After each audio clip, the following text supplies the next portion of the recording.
بسم اللہ الرحمن الرحیم۔ اسٹیج پر فقیر محمد کا نام پکارا گیا تو وہ آہستہ سے اٹھ کر اسٹیج کی طرف چل دیا۔ فقیر محمد شکل سے بھی فقیر ہی لگتا تھا۔ غربت اس کے چہرے پر گویا چسپا تھی۔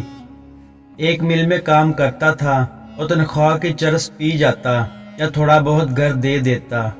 تنخواہ میں گزارا کہاں ہوتا بھلا، تو کبھی کسی سے ادھار مانگتا تھا۔ اب تو لوگ ادھار بھی نہیں دیتے تھے اسے۔ 2 بچے اور بیوی تھی۔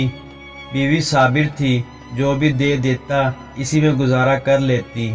وہ اسٹیج کی طرف چلا تو لوگوں میں چہمگوئیاں شروع ہو گئی۔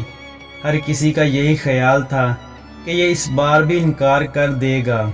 یہ مل مالکان کی طرف سے ہر سال کسی ایک خوش نصیب ورکر کو حج پر بھیجنے کی تقریب تھی، جس میں پچھلے 2 سال کی طرح اس سال بھی فقیر محمد کا ہی نام آیا تھا۔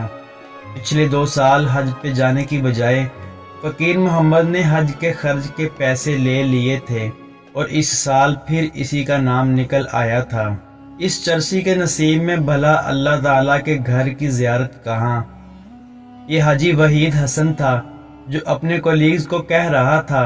حاجی وحید 6 ماہ پہلے عمرہ کر کے آیا تھا اور اب اپنے نام کے ساتھ حاجی بھی لکھتا تھا، حالانکہ حاجی صاحب وہاں جا کر آنے کو دل ہی نہیں کرتا کسی کا، اور یہ بدقسمت جانے کی بجائے پیسے لے لیتا ہے۔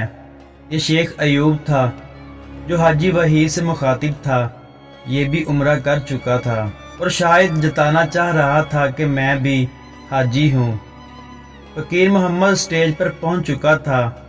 مل مالک شیخ عمر نے اسے مبارک دی اور کہا بھی، فقیر محمد تیاری کر لو۔ فقیر محمد نے ایک نظر اپنے کولیگ پر ڈالی اور آہستہ سے بولا، میں حج پر نہیں جاؤں گا، مجھے پیسے دے دیں۔ وہاں موجود تمام لوگوں کو شاید اسی جواب کی توقع تھی۔ کسی کے چہرے پر بھی حیرانگی نہیں تھی۔ شیخ عمر ذرا مسکرائے اور بولے، اس دفعہ تو ہر صورت تمہیں حج پر ہی جانا ہوگا۔ فقیر محمد، جناب میں کیا کروں گا حج پہ جا کے، آپ مجھے پیسے دے دیں۔ فقیر محمد نے دھیمی سی آواز میں کہا، نہیں فقیر محمد، اس بار تمہیں حج پر جانا ہی ہوگا۔ شیخ عمر بھی گویا اسے بھیجنے کا تہیہ کر چکے تھے، مگر فقیر محمد کا ایک ہی جواب تھا، جناب میں کیا کروں گا جا کر، میں گناہ گار آدمی ہوں، چرسی ہوں، میرا کیا کام وہاں، اور ویسے بھی صاحب جی مجھے پیسوں کی ضرورت ہے۔ ٹھیک ہے، اگر تم حج پر جاؤ تو پورے سال کی تنخواہ بونس کے طور پر دوں گا۔ شیخ عمر نے آفر کی تو فقیر محمد کی آنکھوں میں چمک سی آ گئی۔ کہنے لگا، ٹھیک ہے صاحب، میں راضی ہوں۔ شیخ عمر بولے، دیکھو 3 سال سے مسلسل تمہارا ہی نام نکل رہا ہے اور تم جا نہیں رہے۔ اللہ تعالیٰ ہر صورت تمہیں بلانا چاہ رہا ہے۔ روانگی کا دن آ گیا۔ سال کی تنخواہ فقیر محمد لے چکا تھا۔ گھر والوں اور جو 1-2 جانے والے تھے ان سے مل کر فقیر محمد حج پر روانہ ہو گیا۔ حج کیا، روزہ رسول صلی اللہ علیہ وآلہ وسلم پر حاضری دی۔ حج مکمل کر کے 2 دن بعد فقیر محمد کی واپسی تھی، مگر آنے سے 1 دن پہلے ہی مکہ مکرمہ میں سجدے کی حالت میں اس کا انتقال ہو گیا۔ اس کے گھر اطلاع دی گئی اور اس کی بیوی سے اجازت لے کر اس کو دنیا کے دوسرے بہترین قبرستان جنت المعلی مکہ میں دفن کر دیا گیا۔ جس نے سنا حیران ہوا کہ ایک چرسی کے ایسے نصیب، مگر کیسے؟ ایسا کیا عمل تھا اس کا؟ کچھ دن بعد مل مالک شیخ عمر فقیر محمد کی بیوی کے پاس تعزیت کے لیے گئے تو اس کی بیوی سے پوچھا، بہن ایسا کون سا عمل تھا اس کا؟ 3 سال مسلسل اسی کا نام نکلا گیا تو دفن بھی وہیں ہوا۔ اس کی بیوی نے کہا، صاحب جی میں اور تو کچھ نہیں جانتی، مگر ایک عمل اس کا جانتی ہوں، شاید اسی کے سبب یہ رتبہ ملا ہو۔ کہنے لگی، ہمارے محلے میں ایک جوان بیوہ ہے، اس کی 3 چھوٹی بچیاں ہیں۔ جب اس کا خاوند فوت ہوا تو وہ بیچاری لوگوں کے گھروں میں کام کرنے لگی۔ وہ عزت دار عورت ہے اور یہ بھیڑیوں کا معاشرہ، ہر جگہ اسے لوگوں کی ہوس کی وجہ سے کام چھوڑنا پڑا۔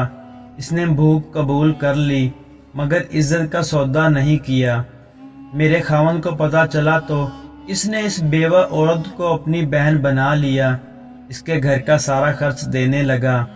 میرے شوہر کی تنخواہ میں 2 گھروں کا گزارا مشکل تھا اور وہ نشہ بھی کرتا تھا، تو وہ ادھار لے کر جیسے بھی کسی سے لوٹ کھسوٹ کر اس کو خرچہ ضرور دیتا تھا۔ 2 بار حج پر نہ جانے کی وجہ بھی یہی تھی کہ پیچھے اس بیوہ عورت اور اس کی بچیوں کا خیال کون رکھتا۔ اس نے 2 بار حج کے پیسے لے کر بھی ان کو ہی دیے اور کچھ مجھے۔ وہ اس بار نہیں جاتا اگر آپ اسے پورے سال کی تنخواہ نہ دیتے۔ اس نے پیسے لے کر کچھ گھر کا سامان لیا اور کچھ اس عورت کو لے کر دیا، تب وہ حج پر گیا۔ شیخ عمر کا دل چاہ رہا تھا کہ کاش فقیر محمد اس کے سامنے ہوتا تو وہ اس کے ہاتھ چوم لیتا۔ وہاں سے وہ اس بیوہ عورت کے گھر گئے۔ اس نے بتایا کہ لوگوں کی نظروں میں چرسی شرابی میرے اور میری بچیوں کے لیے فرشتہ تھا۔ کہنے لگی، وہ کہتا تھا، بہن میرے لیے دعا کر دیا کرو، اور میں اس کے لیے ایک ہی دعا کرتی تھی، یا اللہ میرے اس بھائی کو ایمان پر موت دینا۔ فقیر محمد یہ عمل بنا کسی لالچ یا دکھاوے کے صرف بیوہ اور یتیموں کی محبت سے کرتا تھا، مگر وہ کیا جانے کہ وہ کسی کی نظروں میں ہے، اور وہ جس کی نظر میں تھا وہ مہربان اللہ تعالیٰ انسان کی ظاہری حالت نہیں، اس کا اخلاص اور نیت دیکھتا ہے۔ فقیر محمد کے عمل سے راضی ہو کر اس نے اس کو اپنے گھر بلا لیا اور پھر وہیں سے اپنے پاس بلا لیا۔